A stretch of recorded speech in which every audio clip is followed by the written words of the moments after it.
What's up? What's up? What's up mga kalangga, mga kainsik? Good morning. Good morning po sa inyong lahat. Welcome to our YouTube channel Langga Insik Vlog. And for today's video mga kalangga ay wala lang, mga lang taog ko. May papakita ko sa inyo mga kalangga. Hindi namin to tanim. Pero tanim hiningi to ni Insik doon sa sa kapitbahay na kanyang tsuhin mga kalangga. Kaya wala man kami ditong tanim nito, no? Pero nagtatanim na po kami ngayong taon na to, char. So matagal pa siyang tumubo, no, mga kalangga. So ito po siya mga kalangga, ipapakita ko po sa inyo. Ayan, sino dyan ang nakamiss ng duhat or in English pa ay Java plum? Correct me if I'm wrong o hindi po ako nagkakamali. Java plum mga kalangga. Ayan. Ay, nako nahulog. So marami po siya mga kalangga, isang platito. So nahugasan na po siya ng ilangga mga kalangga, bago natin siya binavlog. Marami siya mga kalangga, hindi siya masyadong malaki. Merong iba medyo malalaki na. Pero parang binahala na to ni Insik mga kalangga kasi inakyat daw niya to eh. Kasi ngayon, season ng duhat to sa Tagalog mga kalangga. Kung sa Tagalog, Bisaya pa, tawag nito sa amin ay lumboy. Ang kuan nito, ang dahon nito mga kalangga ay kanang yun yung ginagawang tabako ngayon, yung ginagawang sigarilyo ng mga tao ngayong panahon na to. Kasi nga ang sigarilyo is napakamahal na mga kalangga, no? Kaya magsudlay sa tagamay kay yun, galing po kasi kami kay Papa Juni mga kalangga. So shout out to Papa Juni. At binigyan niya po kami ng, teka lang, kuha ko sa mamaya kay Insik. Pero ito muna yung unahin ko, no? Kasi na-amaze ako. Gustong gusto kong kumain ito mga kalangga. Nakakita ko na nagva-vlog si Giselle Vlog, yung sinusundan ko na vlogger din na taga-Buki din mga kalangga. Kumakain siya nito ng duhat. Kaya nag-crave ako ba? Kaya nakita man ni Insik ito na bibili sana kami. Kaso lang ayaw nung may-ari. Sige, manguha lang kayo dyan kasi wala namang masyadong kumakain yan. Kasi na sila ba na natagbaw na bitaw silang mga kalangga. Parang naumay na silang kumain ito ba. Kaya yung iba ginagawa na lang itong kuan ginagawa na lang itong minatamis ba. Kinukuha yung kanyang kuan tapos ginagawang jam, ginagawang Java plum jam. Yun. So yun, thank you sa may-ari nito. Binigyan niya po kami nito mga kalangga sa sa silingan nila Papa Juni. At meron din kaming pakiabot nga Insik. Ito, sino dyan ang nakamiss ng tubo? Ayan, tubo mga kalangga, Nakita ko to mga kalangga, hiningi ko kay Papa Juni yung sa uncle ni Insik. Kaya yun, sino nakamiss dyan ng Java plum? Ayan, so natin ha kanang sanay. Yung iba kasi mga kalangga, iba't ibang version ng pagkain ng duhat. Yung iba kinakain na lang ng diretso, pero yung iba para kasi medyo upload, no? Yung upload? Kasi hindi pa siya masyado talagang hinog. Yung iba upload, medyo upload talaga siya, kaya yung iba nilalagyan nilang asin pag kumakain sila. Kaya subukan natin yung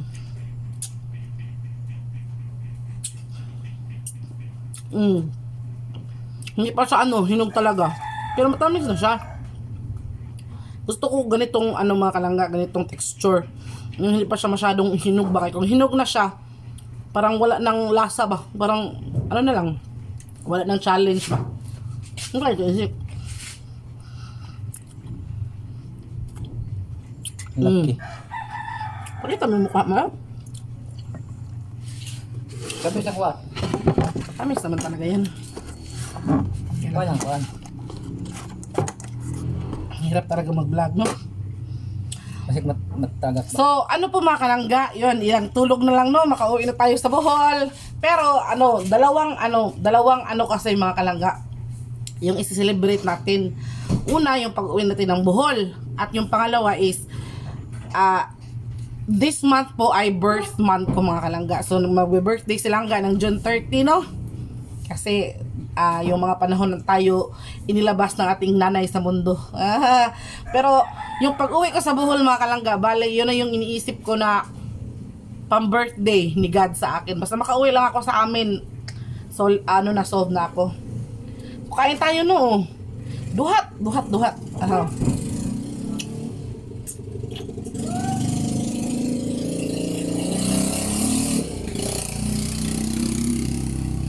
Ma'am Josephine, kumakain ka ba nito, ma'am? Ate Yumi, kumakain ba po kayo nito ng duhat? Alam ko kumakain kayo nito. Ewan ko sa ibang bansa kung meron bang duhat, no? Comment down below mga kalangga kung may duhat sa ibang bansa. Sa California, sa Canada, ewan ko kung meron bang makakain nito. Nag-crave ako nito mga kalangga. Ang kaso lang, kapag kumakain ka nito mga kalangga, para bang maninigas yung ditong ba? Dito ba? Lips mo.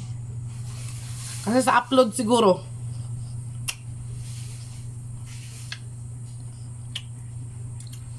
Tapos mag-violet ang imuhang ko ang ngipon sa kabila. Ang dami. So si Papa po mga kalangga, kung napapansin nyo wala dito si Papa kasi naimbitahan po si Papa na magpunta ng kasalan. Kaon.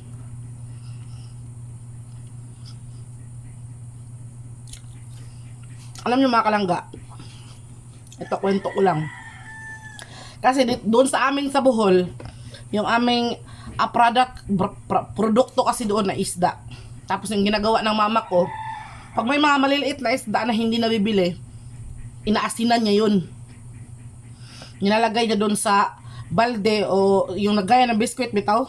Yung ganito ba? Yung ganito. Yan. Yung lagayan ng biskwit mga kalangga, nilalagay niya doon kasi may takip kasi yung lagayan ng biskwit. Tapos, kapag isang linggo niyang iipunin yun, isang linggo naming inaasinan yung isda. Sa tinatawag yun sa sa Bisaya is tinabal. Tapos kapag Sunday kasi mga kalangga ay tabo market day sa Bohol or sa kahit sa basta sa amo sa Bohol kasi sa island kami nakatira. Market day kapag talaga Sunday, maraming mga taga-bukid na galing sa bukid ba, part ng Talibon, pupunta diyan sa market para magkalakal bitaw, mag-change ba, mag-exchange ng mga produkto. Yung mga taga-bukid magdadala sila ng mga saging in exchange of kuan kanang yung inasinan or yung tinabal na isda. Isa ito sa mga kuan lalo na kapag season na ganito at tingbunga or season ng duhat mga kalangga. Mga isang balde ng kanang inasinan isda na tinabal mga kalangga is marami na talaga siyang kapalit. Oo, marami na siyang kapalit. Kaya ayun mga kalangga, ginagawa ni mama nito, parang 10 piraso nito is, or 5 piraso is piso pa noon. Mura pa nung mga panahon na yun. Pero sa panahon ngayon mga kalangga, parang tagpipiso na yata yung piraso nito, no? Kasi nagmamahal na rin talaga yung mga bilihin ba.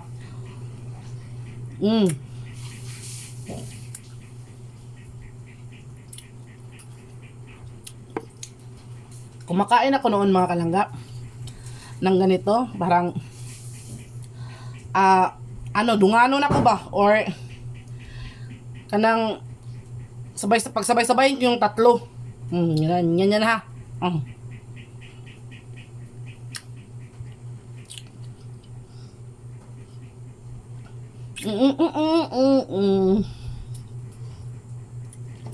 Iluluwa mo lang yung kanyang buto.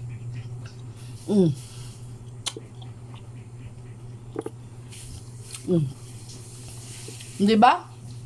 Kapag marami kang duhat, marami kang bunga, pwede mo yung gawin. Pero kapag limited lang, konti lang yung mo, nasa yung nabili mo, wag mong gawin yun kasi mauubos agad. No? Yan.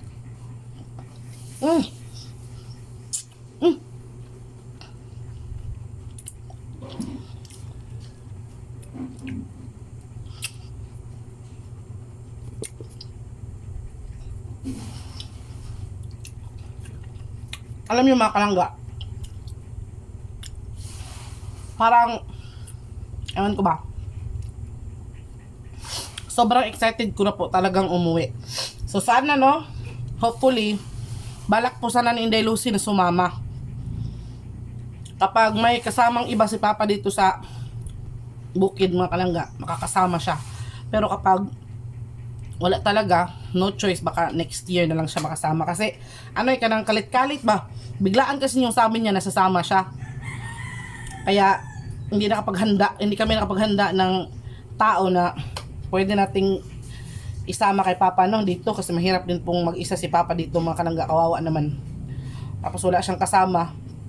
Tapos minsan pa si Papa ay inaatake ng kanyang panic attack ba, or kalabitang hindi siya makahinga mga kalangga. May iniisip siya tapos magpapanik siya, hindi siya makahinga. Kaya ganun, mahirap talagang iwan si Papa dito mag-isa no.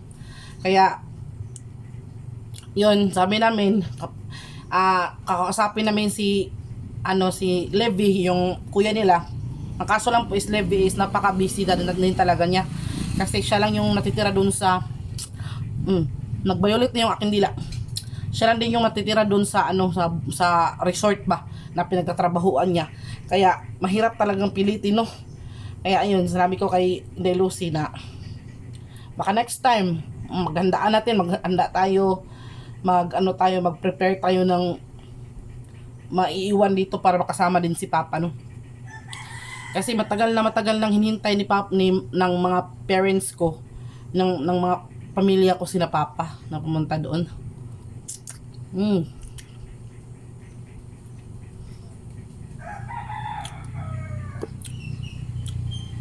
Ang bilis ng panahon mga kalangga no. So malapit na, ilang kimbot na lang. Sobrang excited ko mga kalangga. Ay nakaka-excite pa ay makikita ko na yung mama ko at last.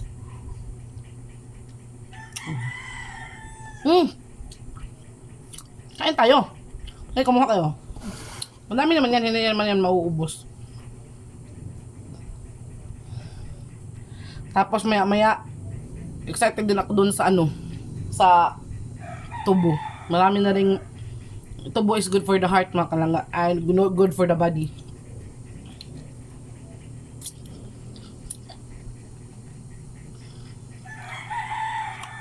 Buti na lang pumunta kami dun sa tsuhi tsuhi namin si Papa Juni. Hindi, wala kami nakuha ng duhat.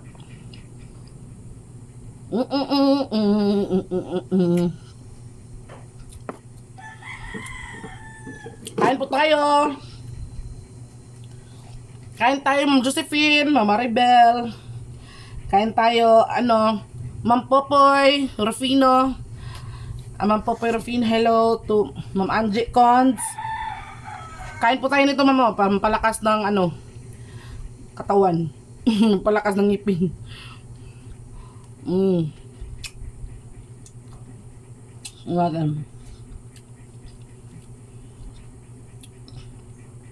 So yung ulan na naman po mga kalangga is natapos na. Ano na naman, mainit na naman yung panahon.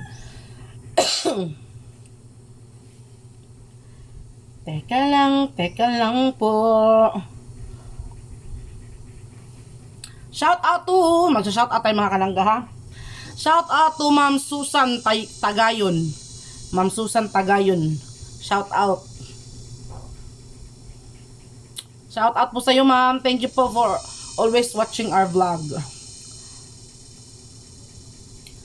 Shout out to Ma'am Josefina. Hello. Hello po, Ma'am Josefina. Thank you so much po, ma'am, for always watching us and for loving us po. Shout out to Sassy J. Sassy J. Langga, shout out from Hawaii. Shout out to Ma'am Sassy J from Hawaii. Shout out to DB. Hello po, ma'am. Hello, ma'am ka or sir. I speak Tagalog, truly enjoy your song. Na-enjoy po daw siya sa song. From California, USA. Hello, shout out to DB from California, USA. DB9746 from California, USA. Shout out to Ma'am Gigi Mayor from Tondo, Manila. Hello, shout out po sa inyong lahat. Thank you po for always watching us, ma'am. And salamat po sa lahat ng mga bago at mga solid subscribers and followers ng Langga Insik Vlog channel. Talagang nag-enjoy po talagang nag-enjoy po tayo ngayon sa pagkain ng duhat, no? So kung malapit lang po talaga kayo mga kalangga, bibigyan sana namin kayo, lalo na sa mga OFW natin na mga minamahal, no? Sa ating mga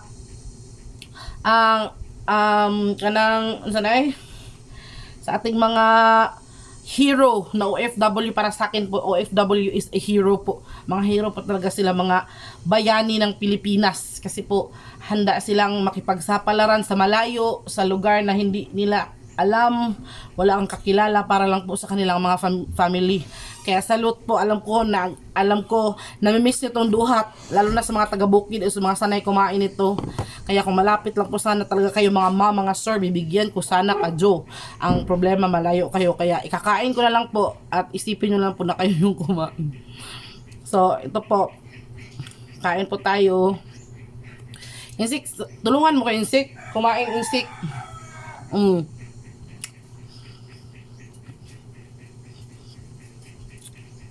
Isa po ito sa mga kinakain ko nung, lalo na nung mga bata pa kami mga kalangga. Kasi kahit mapait-pait siya, ma-upload siya, pero masarap. Masarap siyang gawing kanang jam. Nakita ko sa video na isa sa mga vlog yun, mga kitchen vlog na, nga kay Giselle nga pala, ginawa tong jam, yung Java Plum.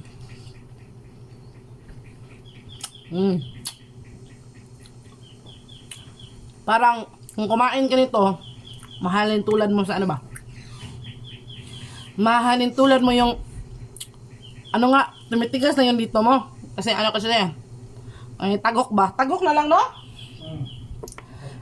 May dagta kasi yung niya, kaya sumusurround siya dito sa sa lips mo, kaya parang aswang. Si Insik bagong ligo, Wow. So, excited na po kami ni Insik mga kalangga. Sobra. Yes. Every morning, every time we woke up, parang binibilang namin yung araw. Pasensya na po kayo mga kalangga kung ngayon lang po kami nakapag-vlog ulit. Kasi po, mahina talaga yung signal namin. Tapos, kanang yung cellphone Insik, patay. Kaya, kabuti na lang ngayon na okay siya. Nakita namin na parang matagal-tagal siyang hindi na mamatay mga kalangga, no? Kaya itong pag-uusap natin o yung sinasabi ko, talagang binibilisan ko. Kasi ito malaki, sarap naman yan. Ito lang muna dyan, kaya magpaagas ko ng tubig kasi may parang umuulan parang di malubog ba, ha? Okay. Sa bahay mo na mga Kensik, magpapaagas pa ako. Magkuha na lang ta. Ha? Ang auto na lang ta. Saya na mga kalangga, no? Sa mga may gusto, sige, kumuha kayo dito, marami. And, kasi yung iba, kasi medyo hilaw-hilaw pa, pero kakain naman siya mga kalangga.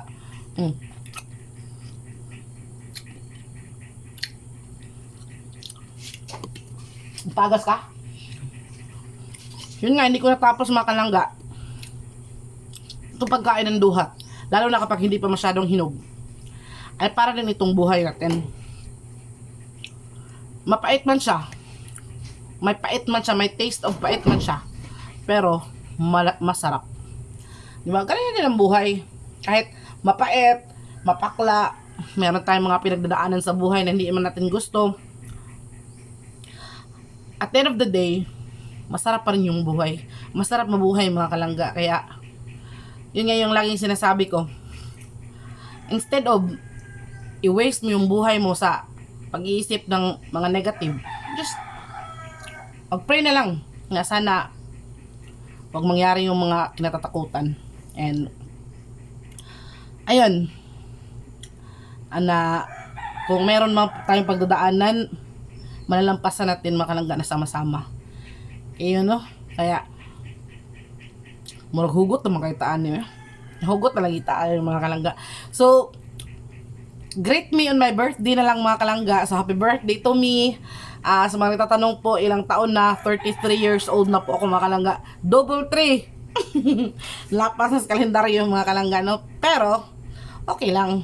Okay lang, at least, healthy, and, kanang humihinga pa, may buhay pa, at masaya mga kalangga. Yun ang importante. Kahit nga naman kahirap yung pinagdaan natin, just be happy. Be who you are. And ma-feel mo yung saya na hinahanap mo mga kalangga, no? So yun, once again, thank you so much ulit para sa panonood ng aming video. Pasensya na po kayo at talagang ito lang yung content ko mga kalangga, no? Para alam po kasi na namimiss nyo na ako, and namimiss ko na din po kayo mga kalangga. Kaso lang may mga pagkakataon po talaga na mahirap yung signal natin, lalo na kapag umuulan mga kalangga. Wala talaga kaming signal dito kapag umuulan. Talagang blackout, shutdown yung aming internet dito mga kalangga.